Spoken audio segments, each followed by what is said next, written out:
ഓം ശ്രീ ഗുരുഭ്യോ നമ. ഓം ശ്രീ ഋഷിഭ്യോ നമ. ഓം ശ്രീ പരമഋഷിഭ്യോ നമ. ഓം ശ്രീ പരാശക്തിയൈ നമ.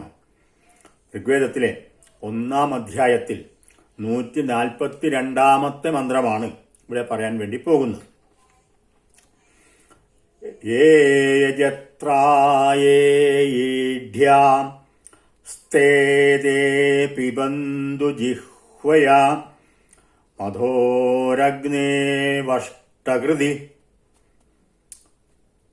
അന്വയം: യേ ദേവാഹ യജത്രാ ഹേ ദേവാഹ ഈഢ്യാ തേ വഷ്ടകൃതി ഹേ അഗ്നേ തേ ജിഹ്വയാ മധോ പിബന്തു.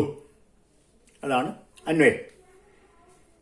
യേ ദേവാഹ ഈഢ്യാ, സ്തുതിക്കപ്പെടേണ്ടതായിട്ടുള്ള ദേവന്മാർ.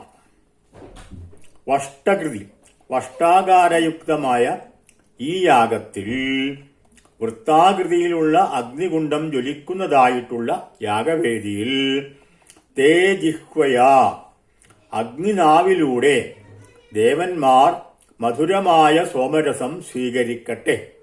അഗ്നിയുടെ നാവിൽ എപ്പോഴും ദേവന്മാർ ഹാജരുണ്ടായിരിക്കും. കാരണം യാഗവേദിയിൽ ഹവിസ് നിക്ഷേപിക്കുന്നത്, സമർപ്പിക്കുന്നത് അഗ്നികുണ്ഡത്തിലേക്കാണ്. അഗ്നിജ്വാലയിൽ എല്ലാ ദേവന്മാരും ഈ ഹവിസ് ഭക്ഷിക്കാനായിട്ട് എപ്പോഴും ഹാജരുണ്ടായിരിക്കും. അതാണ് പറയുന്നത്. അർത്ഥം: യജിക്കപ്പെടാൻ അർഹതയുള്ള ദേവന്മാരെയും സ്തുതിക്കപ്പെടാൻ അർഹതയുള്ള ദേവന്മാരെയും എല്ലാം വൃത്താകൃതിയിലുള്ള അഗ്നികുണ്ഡത്തിൽ ജ്വലിക്കുന്ന അഗ്നിദേവനിലൂടെ മധുരമായ സോമരസം അഗ്നിനാവിലൂടെ ദേവന്മാർ ഭുജിക്കട്ടെ.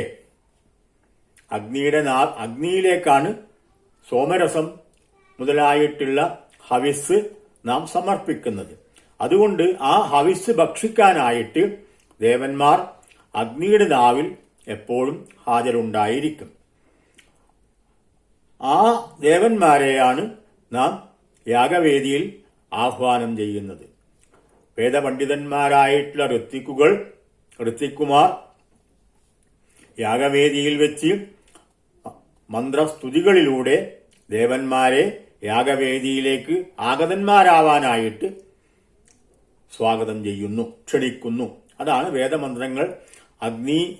അഗ്നിയുടെ സാന്നിധ്യത്തിൽ ഋത്വിക്കുകൾ വേദമന്ത്രങ്ങൾ ഉരുവിടുന്നത് ദേവന്മാരെ ആഹ്വാനം ചെയ്തുകൊണ്ടാണ്. അതാണ് ഈ മന്ത്രത്തിന്റെ സാരം. ഈ രംഗം ഇവിടെ അവസാനിക്കുന്നു. വീണ്ടും കാണാം. നമസ്കാരം.